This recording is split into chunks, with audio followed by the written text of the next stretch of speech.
Hello friends, after several days of work, the boring part, I say boring part because it took so long to do it, but very satisfying to see the work we can do. So I'll walk you around the piece of land that I removed the bushes and the trees and to make room in order to dig a swale. I estimate it must have been around 200 feet by 40 feet in the widest, which I removed all the bushes and trees. Then I have to use the backhoe and remove the stumps. That will be the fun part.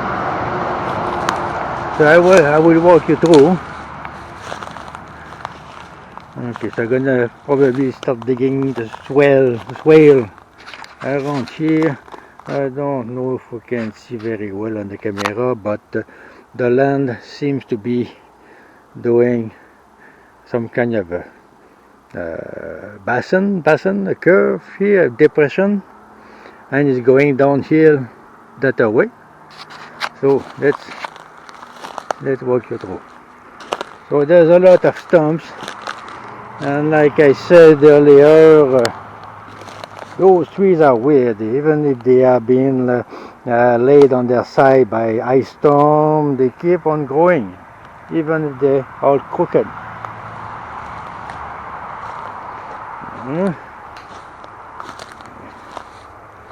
So, it was very satisfying work. Even was very exhausting because we happened to have a heat spell during that time, and I don't work well when it's very hot. I'm a Northman, so I prefer colder temperature. Also, the sun was always bright in the sky and was cooking me like a piece of bacon in the fry pan. Poor little me. Okay, there's some stumps here are quite big. That should be interesting for the backhoe. And at some place there's an old wire fence buried in the ground underneath the roots of the trees. So it's, I don't know if you can see, I put little ribbon to make sure I don't step on it and trip on it. So it seems to be out of the ground here and it's going down under the ground and seems to be resurfacing somewhere here. So here have the fence and that way too. Okay. So the swale gonna curve a little bit around here, and here I cheated a little bit. I get some practice try with the backhoe, and I expect to have a big problem because I don't know if you are like me, but I must have removed 4 or 5 stumps. There was one die, another die, another die. There's a couple here, and there was a big one right here. The problem I foresee is that I'm having so much fun using the backhoe that by the time all the stumps have been removed, I will still be ready to get going because it's so much fun to use a backhoe. And the biggest stump I have to remove happen to be here, so I don't know how the backhoe is gonna handle that. I expect I will have to do a lot of digging around the stumps, quite big. Put my hand here. Oh, it's a big stump. Okay, so all that work I made a lot of branches to be put in the wood chipper. I must have, let me say, 1, 2, 3, 4, 5 pile of branches who will go in the wood chipper. There's a big pile right here. Big pile. All cut down to be easy to feed in the wood chipper. Here I have I kept the longest and the biggest trunk of the wood of the trees in order to make some kind of a rustic woodshed. So I'm pretty sure our ancestors, when they built woodshed and stuff, they did not have the nice lumber we have today. They use what they had. So I expect to do the same thing here. Here another pile of big tree branches. There's another one right there, and this is another pile of trunks that will be used to do either support or braces, horizontal braces or vertical braces or sideways or diagonal.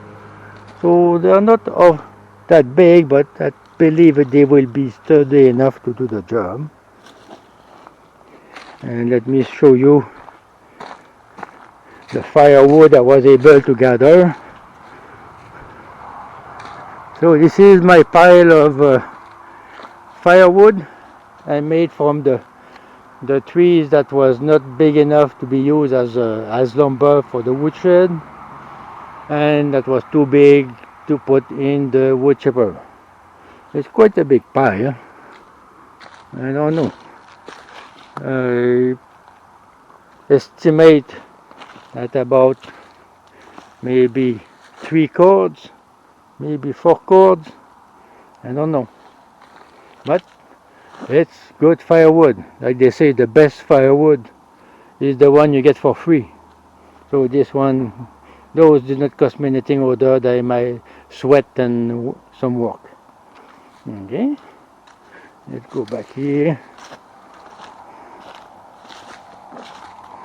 Nice big pile of branch for the wood chipper. Here I have some funky wood, rotten wood. Probably gonna burn them on the wood on the fire pit. However, I have one old book from a man who was a forest engineer and who lived most of his life in the wood with the Indian north of Canada, and he learned a lot of things. And he learned that when the Indian was smoking meat and fish, they were not using prime nice apple wood or maple wood. They were using rotted wood. So they said they got the best flavor using funky wood or rotten wood. So I might try these in my my smoker next time I do a meal. Okay, let's continue. Okay, here another pile of trunks for doing woodshed and lumber-like work.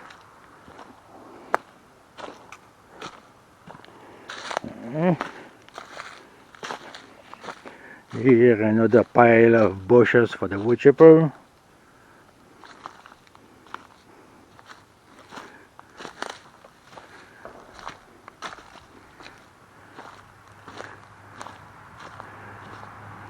And there are some of the stump I removed when I was doing a try with the backhoe, and like I said, it's a lot of fun. These I will probably put them in the fire pit, or maybe in the compost pile. I don't know. I will see. And this is part of my trail. We'll go on the rest of the property. And this is the last branch pile for the wood chipper. This one is huge. So this is what I've been doing for the last week or last 2 weeks. And on next video should be starting to do some backhoe work with the 1025R. So that will be some fun. So thank you for watching. Bye. And don't forget to subscribe and like. Thank you.